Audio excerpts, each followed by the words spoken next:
चालतं.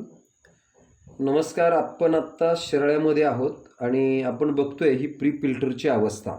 तर ज्या भागामध्ये नदीकाठचा एरिया असेल तर त्या ठिकाणी आवर्जून तुम्ही त्या कस्टमरला जाऊन पाण्यानं प्री फिल्टर साफ कसा करायचा तर ते 8 ते 10 दिवसानंतर प्री फिल्टर साफ करणं सांगणं गरजेचं आहे.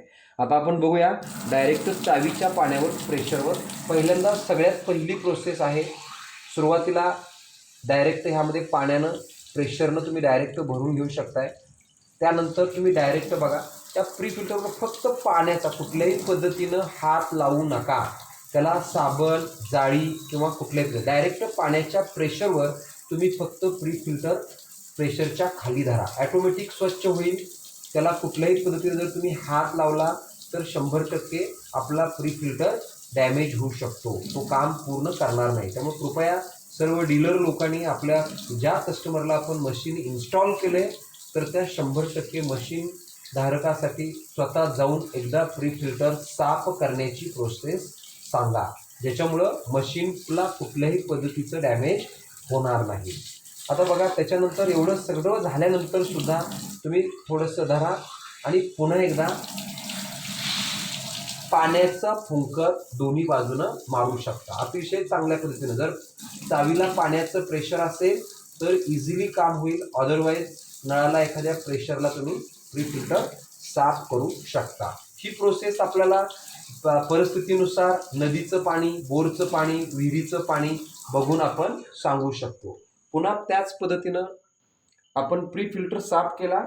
आता बघायचं आहे आपण प्री फिल्टरमधली आतली अवस्था. शक्यतो घरात असणाऱ्या गृहिणीला ही प्रोसेस सांगा. आतील पाणी दूषित पाणी ओतून टाका. पुन्हा त्याच्यामध्ये प्रेशरनं तेच प्री फिल्टर साफ करा. पुन्हा ओता. प्रसंगानुसार जर वाटलं घाण असेल तर एखाद्या गृहिणीला सांगा. स्वतः तुम्ही भांडी धुता त्या पद्धतीनं प्री फिल्टर पूर्ण स्वच्छ करा. कारण पाणी म्हणजे जीवन हे आपण सांगतो निश्चित, पण खरोखर ते पाणी शुद्ध आपल्या प्युरिफायरमधून आपल्याला मिळण्यासाठी आपण त्या प्युरिफायरची पण दक्षता घेणं खूप गरजेची आहे. झाली प्रोसेस. आता आपण फक्त एकच काम करायचं आहे. प्री फिल्टर साफ धुतला. पुन्हा जो स्पन आहे तो त्या ओरिजिनल रिंगच्याच ठिकाणी ठेवला. नक्कीच त्याच्यानंतर असणारी प्रोसेस म्हणजे डायरेक्ट आपण प्री फिल्टर अटॅच केला आणि अटॅच केल्यानंतर थोडासा लूज ठेवा आणि डायरेक्ट हा पाण्याचा प्री फिल्टरला गेलेला कॉक ऑन करा. तो ऑन केल्यानंतर काही वेळासाठी तुम्हाला थांबायचं आहे.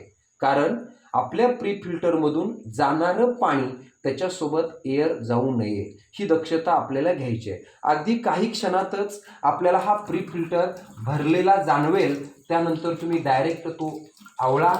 डायरेक्ट तुम्ही आवळल्यानंतर मशीन चालू करू शकता. प्लीज स्टार्ट करा बघा. मशीन टँक फुल आहे.